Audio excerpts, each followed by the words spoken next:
Culture chic, influence pop, courant choc, bienvenue dans Version Française, le magazine qui annonce la couleur en 100% bleu, blanc, rouge.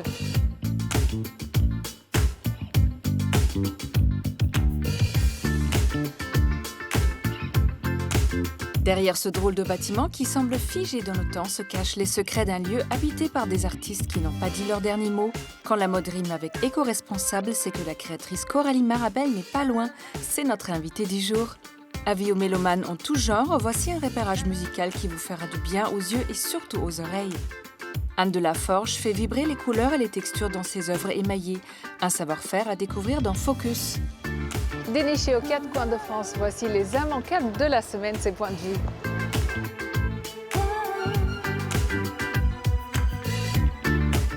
Vous connaissez le traditionnel jeu de société Qui est-ce ? Eh bien, voici une version qui bouscule les codes.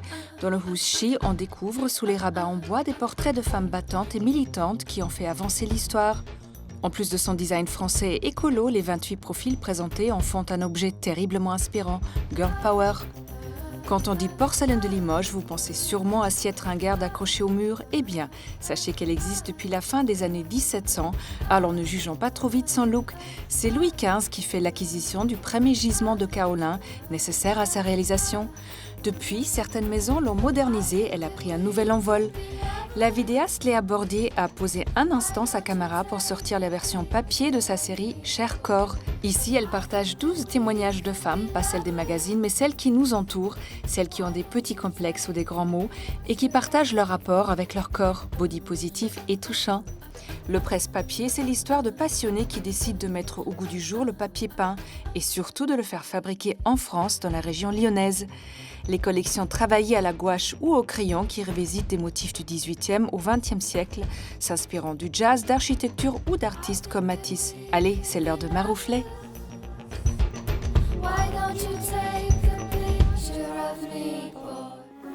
Au cœur du 13e arrondissement de Paris se dresse fièrement les frigos. Derrière ce nom énigmatique se cache un lieu chargé d'histoire.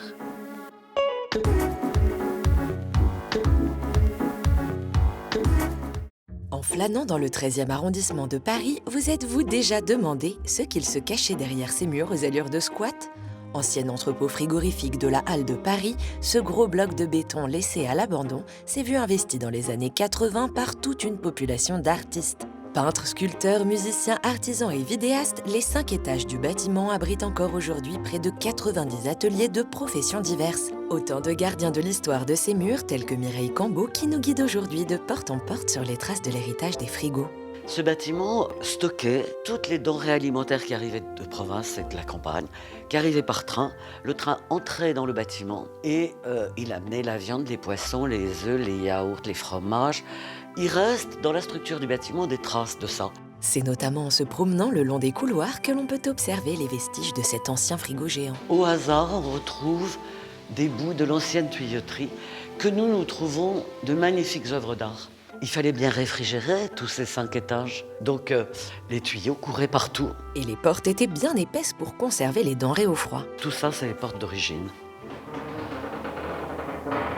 Il y a un bruit sympathique.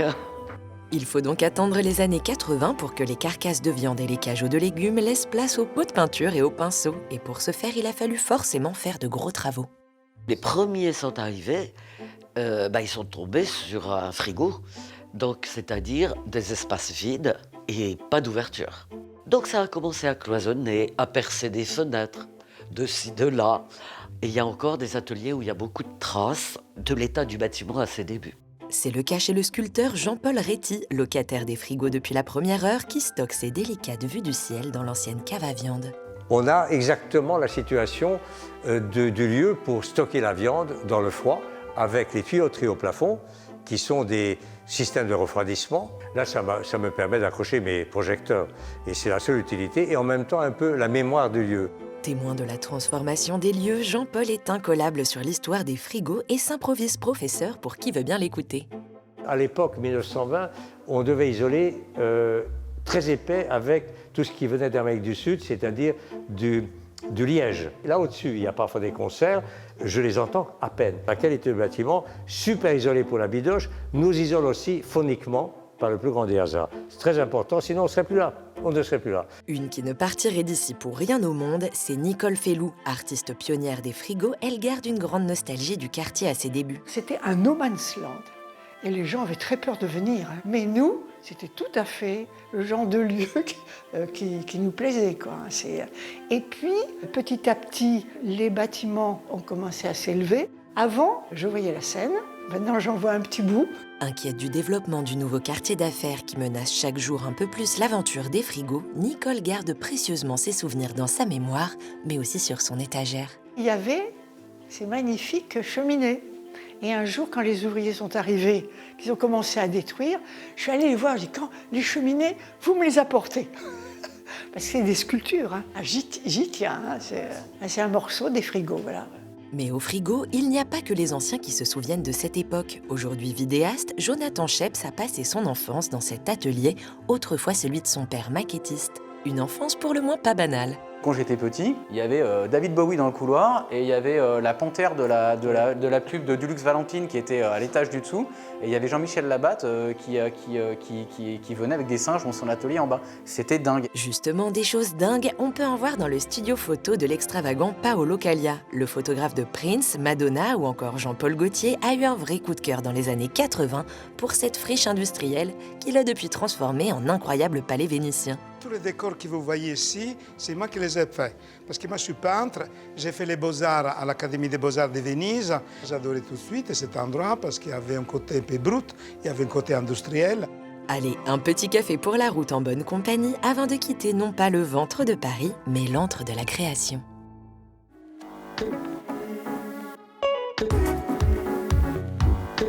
La créatrice de mode Coralie Marabel a à cœur de développer une industrie fashion équitable et belle. Elle nous a reçus aujourd'hui.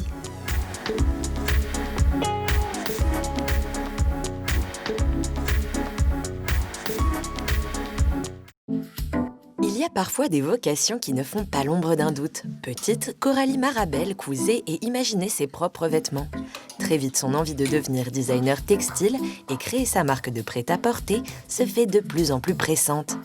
Après des études de commerce, elle intègre la maison Hermès le temps d'un stage, s'ensuit une bourse au studio Berco et des expériences dans des maisons plus prestigieuses les unes que les autres. De fil en aiguille, Coralie aiguise sa patte et de là naissait sa marque éponyme en 2016. Une aventure qu'elle n'imaginait pas sans rencontrer sa clientèle et voir vivre ses collections à travers une boutique. C'était extrêmement important d'avoir une boutique pour avoir un contact humain avec ma clientèle, de les rencontrer, de les voir porter les pièces. J'adore voir en fait, toutes mes pièces portées sur des morphologies différentes, sur des nanas avec des styles différents et de voir comment elles s'approprient la pièce, qu'est-ce qu'elles aiment pas. Et je trouve ça extrêmement enrichissant d'avoir cet échange qu'on n'a pas forcément quand on vend en ligne ou quand qu'on envoie des vêtements dans un concept store au bout du monde. Une boutique qu'elle a pensée comme un cocon blanc pour faire ressortir les couleurs sur les portants et aux multiples textures à l'image de ses créations. Une apparente simplicité, mais toujours avec ce je ne sais quoi qui fait mouche. Un souci du détail qui n'a évidemment pas échappé à Leslie, sa collaboratrice, qui, attirée par l'univers de Coralie, a rejoint son équipe en 2019. Ce qui fait partie de l'ADN de Coralie, donc, c'est de proposer des vêtements créatifs. On retrouve beaucoup de couleurs. Et il y aura toujours un détail un peu qui sort de l'ordinaire. Par exemple, comme sur ce top, on retrouve des manches volantées pour donner du volume à la pièce. Mais vous vous doutez bien qu'avant d'arriver sur un portant, il y a plusieurs étapes à franchir. Et tout se passe ici, dans son atelier du Marais. Très instinctive, Coralie se nourrit du monde qui l'entoure pour élaborer ses collections. Un moindre détail peut attirer son attention et se transformer en un véritable vestiaire. Je me considère un peu comme une éponge qui boit, qui absorbe. Et il va y avoir quelque chose, un moment qui va m'obséder. En fait, une image qui va me marquer et qui va être en fait le début le fil conducteur de mes recherches. Coralie touche, frotte, caresse, découpe, assemble et crée des moodboards de matière et de couleurs. Car rien n'est jamais figé, tout peut évoluer. Une collection, ça pourrait être une histoire sans fin. Là, aujourd'hui, je commence quelque chose, j'ai une envie, je suis sensible à quelque chose aujourd'hui. Demain, voilà, je vais découvrir d'autres choses, ça va m'influencer dans mon processus. Donc c'est complètement évolutif et c'est juste à un moment, il faut dire stop, là je m'arrête. Et là, je conclue la collection. Parce qu'en soi, on pourrait sans fin enrichir une collection, la changer. Enfin, donc jusqu'à la dernière minute, jusqu'à la veille d'un défilé, souvent on voit sur les films, sur les défilés, jusqu'à la veille du show, il y a encore des choses qui changent. Ensuite, Coralie confectionne une toile, qui est un peu le brouillon du vêtement pour pouvoir tester sa forme et ses finitions. La fabrication de ces petites séries sont ensuite faites par des entreprises françaises ou européennes en circuit court. Et ces pièces uniques upcyclées sont-elles confectionnées ici, dans son atelier. Très engagée, 2 fois par an, Coralie récolte des vêtements usagés et délaissés pour leur donner une deuxième vie. Et pas n'importe laquelle, une vie couture, comme avec cette chemise confectionnée à partir d'une multitude d'autres chemises. Et une fois la pièce finie, quel meilleur modèle que soi-même. Alors aussi, ce que je fais tout le temps, c'est d'essayer les vêtements sur moi parce que c'est hyper important pour moi de me rendre compte, est-ce que j'ai envie de le porter, est-ce que c'est bien fité, est-ce que je me vois marcher dans la rue avec ça ou est-ce que c'est trop... voilà, c'est vraiment de tester la pièce sur moi. Donc toutes les pièces, je les essaye sur moi à chaque fois. Libre et indépendante, Coralie casse les codes et s'éloigne petit à petit des dictats de la mode en proposant un calendrier de production bien à elle. Ses capsules mensuelles restent régulières, mais s'espacent pour laisser place à une consommation plus raisonnée. Affaire à suivre.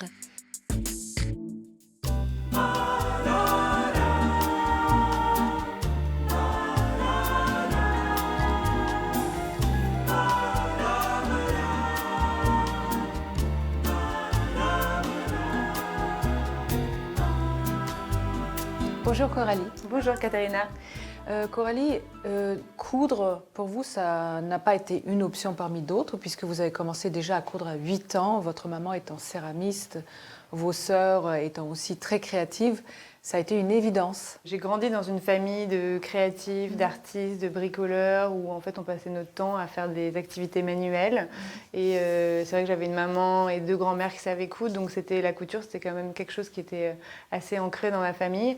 Et j'ai commencé à en faire très jeune. Et pour moi, c'est vraiment tout de suite devenu ma passion, mon hobby. Je passais mon temps à faire de la couture, à pratiquer et à essayer de faire des choses. Alors après le studio Berco, entre autres, vous êtes rentrée chez Hermès, aux côtés de Jean-Paul Gaultier, qui vous a dit « n'écoute que toi et fonce ». Ouais. Est-ce que ce personnage était pas déterminant, mais peut-être très inspirant pour vous? Moi, c'était vraiment très inspirant parce que ça a été ma première expérience chez Hermès aux côtés de Jean-Paul Gaultier, donc d'être à côté d'un créateur aussi inspirant et flamboyant. Exactement. Et puis moi, c'est une personnalité que j'ai beaucoup aimée parce que c'est quelqu'un qui rayonne, qui est extrêmement positif, qui est passionné, qui met énormément d'énergie dans son travail. Et d'avoir cette première expérience à ses côtés, en plus pour la maison Hermès qui m'a appris vraiment le travail des plus belles matières, l'exigence, toujours faire le plus beau, le mieux, les finitions. Enfin voilà, c'était vraiment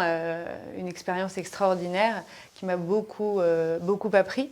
Et c'est vrai que ce conseil de Jean-Paul Gaultier, c'était un moment où on débute, on cherche sa voie. Moi, j'essaie de devenir designer.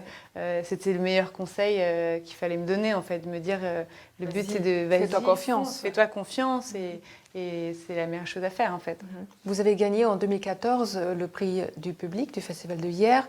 Vous avez aussi gagné d'autres concours, pour L'Oréal, le prix de la créativité de la ville de Paris. Ouais. Vous aimez les concours? Vous êtes quelqu'un de compétitif, de vous remettre en question, ça...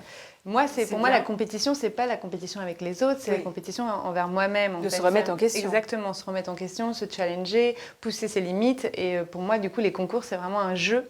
Et ça m'amuse beaucoup. Je le vois vraiment comme un moyen de me dépasser, d'apprendre sur moi, de tester un peu ce que je fais. Et c'est vrai que les concours, du coup, je trouve ça, j'adore en faire et j'en ai fait plusieurs.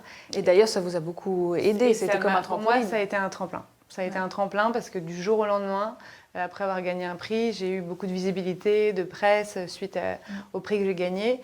En 2023, en France va sortir une loi sur l'économie circulaire. Est-ce que dans votre esprit, vous créez déjà pour recycler ? Parce que c'est une de vos démarches. Oui, tout à fait.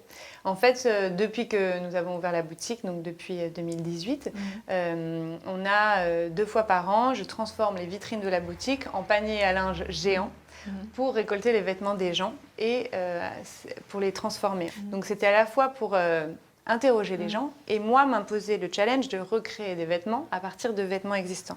Parce qu'on sait que sur la planète, il y a un gros problème de quantité de vêtements et qu'il faut en faire quelque chose. Et quand on sait que la mode est quand même l'industrie la plus polluante au monde. Ouais. Voilà. Aujourd'hui, je pense qu'avec la fast fashion, on a perdu la valeur d'un vêtement et on pense qu'acheter un vêtement à 5-10 euros, c'est normal. Sauf que c'est pas normal quand on sait le travail que ça représente, le nombre de personnes qui sont intervenues. Et nous, d'ailleurs, sur toute la collection, moi, je ne produis que des petites séries pour être sûre de ne pas avoir de stock.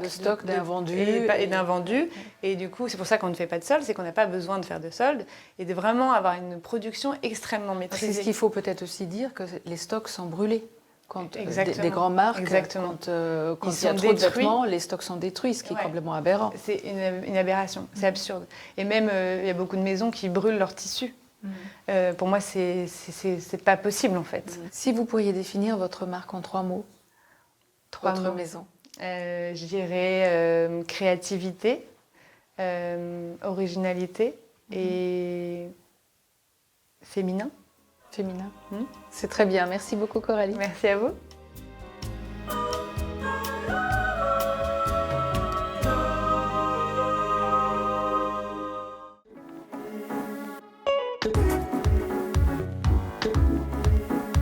On écrit ensemble la partition d'un repérage parisien plus musical que jamais. C'est Paris Mélomane.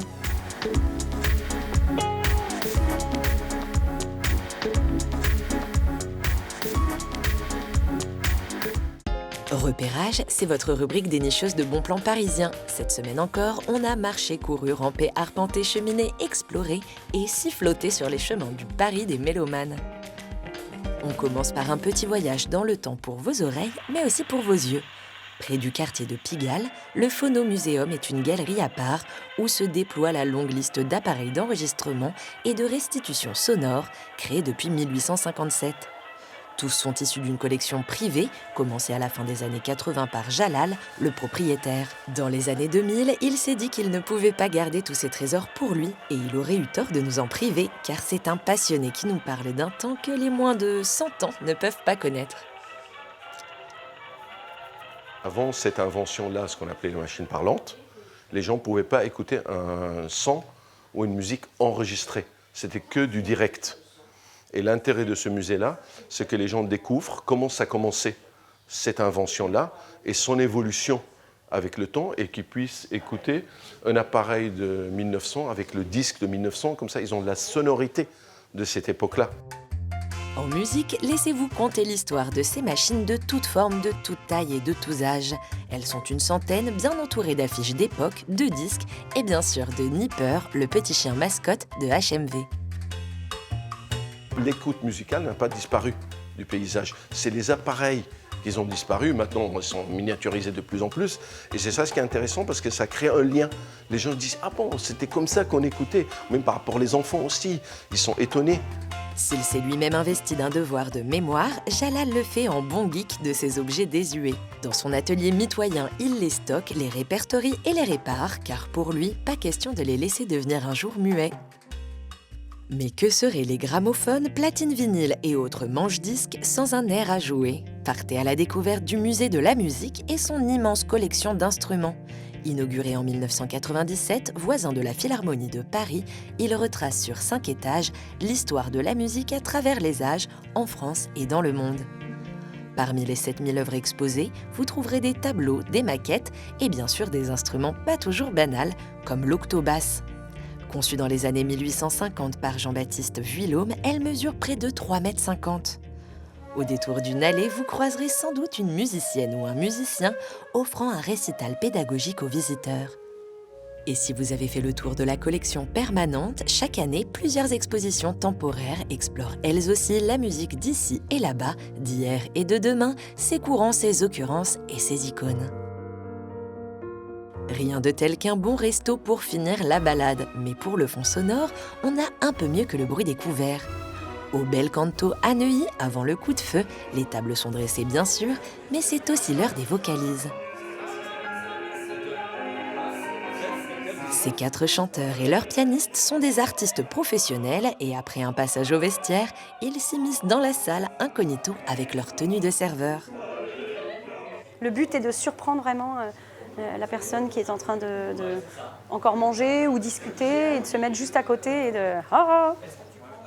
Le concept est arrivé à Paris il y a une vingtaine d'années à l'initiative de 2 amis amoureux de l'opéra pour l'un et de la gastronomie pour l'autre. Ils comptent désormais 2 adresses en Île-de-France. Tous les quarts d'heure, un classique lyrique envahit la salle. Un spectacle insolite pour les clients et un exercice de concentration pour les artistes. Au Bel Canto, quand même, quand vous chantez, les gens s'arrêtent de manger et de faire du bruit, mais vous avez toujours un petit fond de restaurant, un petit fond sonore comme ça. Et ça, moi, ça me met dans le confort plutôt, en fait, je dirais. Et je me dis, bon, ben, je vais prendre mon public, les amener jusqu'à moi, et puis je vais tout donner. En solo, duo ou carrément quatuor, ces musiciens explorent un vaste répertoire et vous offrent la recette d'un dîner à la sauce opéra.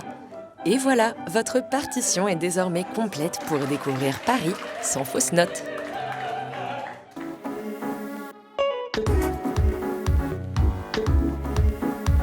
Du bout du pinceau, Anne donne vie et texture à toutes sortes d'œuvres. Presque alchimiste, elle nous parle émaillage.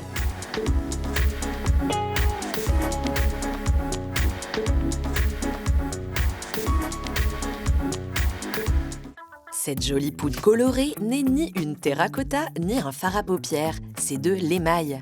Mélange de minéraux et d'oxydes métalliques, cette poussière magique fond sous l'effet de la cuisson. Appliquée sur de l'or, de l'argent ou de la céramique, elle permet d'orner objets et bijoux d'un décor que l'on a tout de suite envie de toucher. Développé à l'époque byzantine, ce matériau étrangement lumineux apportait un faste inédit aux icônes. En France, si l'art de l'émail est rattaché à la région de Limoges, c'est dans l'Oise qu'Anne de la Forge dialogue entre le verre et l'eau. Formée auprès d'un maître émailleur, cette ancienne architecte d'intérieur apporte une vision très contemporaine à cet art ancestral. Avec d'étonnantes sculptures et compositions murales, elle souhaite réenchanter nos intérieurs. Donc on prend un émail en fait qui est qu'on appelle un émail de contre-émaillage. On va venir donc saupoudrer. Dans un premier temps, le travail d'Anne consiste à émailler le dos du cuivre. Le support sera ainsi enfermé dans le verre afin d'équilibrer les tensions de la composition. Un côté magique quand même. On met une poudre magique et puis il va se passer des choses. Voilà, et on va venir déposer ça sur une plaque. Hop. Et on va enfourner. Donc là, sur le contre-émaillage, on est censé normalement sortir la pièce avec une peau d'orange, c'est-à-dire que l'émail n'est pas tout à fait tendu, pas tout à fait miroir, puisqu'on va venir après au dos remettre le décor et qu'on refracture encore l'émail en dessous. Alors d'accord, à ce stade, on assume la peau d'orange. Et pour tendre la matière, Anne a une technique bien à elle. Mais parfois, le cuivre, j'aime bien le caresser aussi pour le retendre. Pression de masser la matière. C'est très sensuel, le verre. Pendant ce temps, sur l'envers de la plaque, des choses étonnantes se passent qui intéressent tout particulièrement notre artiste. Et là, la calamine sort. C'est trop rigolo. Si le crépitement de la calamine amuse les mailleuses, c'est parce que ces fines couches d'oxyde qui se détachent à la surface du cuivre vont entrer dans son processus de création. C'est-à-dire que contrairement à certains émailleurs qui préfèrent mettre une feuille d'or, une feuille d'argent ou bloquer finalement l'oxydation du cuivre, moi je vais au bout de ma démarche, c'est-à-dire je travaille aussi également avec cette oxydation pour jouer voilà, avec tout ce qui va se passer et créer des effets et raconter plein d'histoires voilà, qui se passent dans ce qu'on va pouvoir révéler et être révélé par le feu. Alors, on va jouer. Donc on a dit qu'on allait jouer sur la transparence. Voilà, je vais venir déposer cet émail. Le contre-émaillage terminé, Anne peut entrer dans le vif du sujet et émailler sa pièce. On va venir mettre un petit peu de serviette d'eau comme liant, créer une frontière. J'aime bien parce que là, la calamine encore bouge. Ça va nous faire des incidences intéressantes. De toute façon, on mettra 2 couches. On va superposer les couches de verre très fines les unes sur les autres. Donc ça veut dire qu'à chaque fois, on va remettre son travail au feu, ressortir, refroidir. Et les choses vont commencer à monter et petit à petit, le dialogue va se poser. Et l'histoire va commencer à naître. On est en train de longer peut-être le bord de la mer Rouge. Voilà, on va raconter cette histoire-là. La phase d'émaillage est une danse entre l'artiste, l'émail et le feu. Jonglant avec les points de fusion et les temps de cuisson, Anne vient apposer parfois jusqu'à 12 couches d'émail pour créer un étonnant relief et défier la résistance du cuivre. Et en fait, toute cette succession d'épaisseurs de verre fait qu'on fige effectivement la couleur, mais elle reste en même temps terriblement vivante parce que le rayonnement va pénétrer totalement différemment dedans, suivant les moments de la journée ou suivant l'exposition. Ce qui fait que le tableau va rester toujours vivant, qu'on ne le verra jamais de la même façon. Des tableaux en mouvement, fenêtres sur l'imaginaire, à l'image de la collection Archipel. À travers ces hublots, l'émailleuse nous invite à une croisière onirique, une épopée libre où chacun, à sa guise, se laisse happer par la matière et les couleurs.